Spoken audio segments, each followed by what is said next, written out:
Were you gouged buying gas this week or maybe over the Memorial Day weekend? Did you pay those record prices we heard about? It's time to say, give me a break. But to whom? It's ridiculous. It's ridiculous. The price of gas is ridiculous. And it's a new record, say the media. Filling up is more expensive now than it's ever been. Gas prices have hit a record high. Another record high. A record high of, get this, $3.18 a gallon. Well, get this. It's not a record high. That's what they say in the media, but it's only a record high if you don't adjust for inflation. And that's just silly.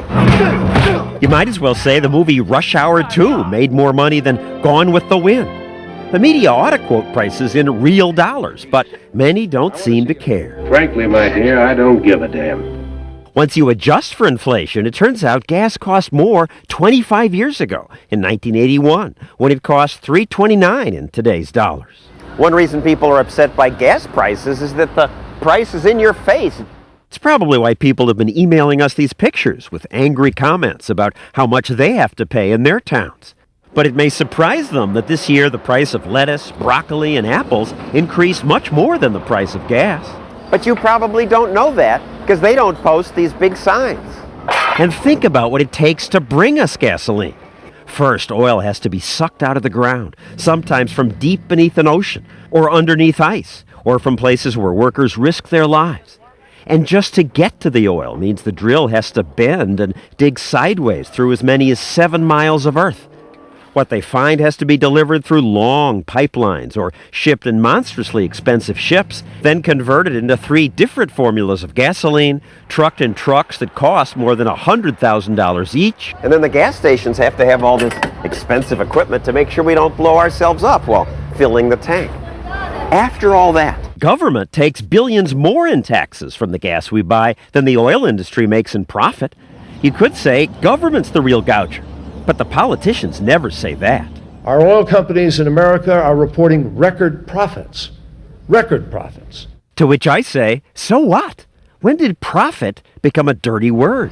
I wish the oil executives would come out of their bunker once and face the media. They could say something like, why are you complaining about our profit? What do you think we do with it? Buy fancy cars and homes?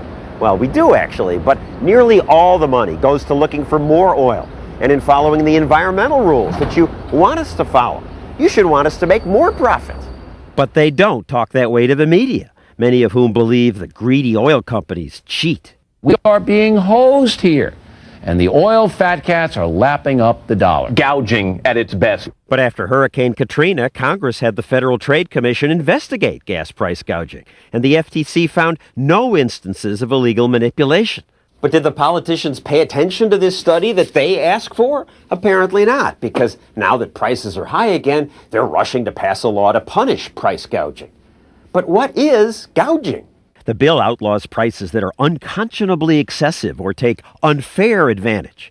Lawyers salivate over the money they'll make, debating vague words like those. And worse, what if Congress actually succeeds in capping prices? Do you remember what happened the last time the politicians imposed price caps? It was a disaster. It led to long lines at gas pumps, and many people couldn't get gasoline. Only when price controls were lifted did supplies rush in, and then prices went back down. Oil companies don't control the price of gasoline any more than you or I control the price of our house. It's basic economics, says economist Russ Roberts. Housing prices have been rising in many American cities over the last 5 or 10 years. It's not because we're greedy. It's not because we're mean. It's because the market, the supply and demand activities of all the consumers and all suppliers pushes those prices up. And that's what happened to the price of gas. Demand's up 3% since last year, but there's only 1% more supply because refineries can't refine more gasoline. Several caught fire in the last few months. In fact, there have been 30 refinery shutdowns this spring alone. All this makes me want to say, give me a break.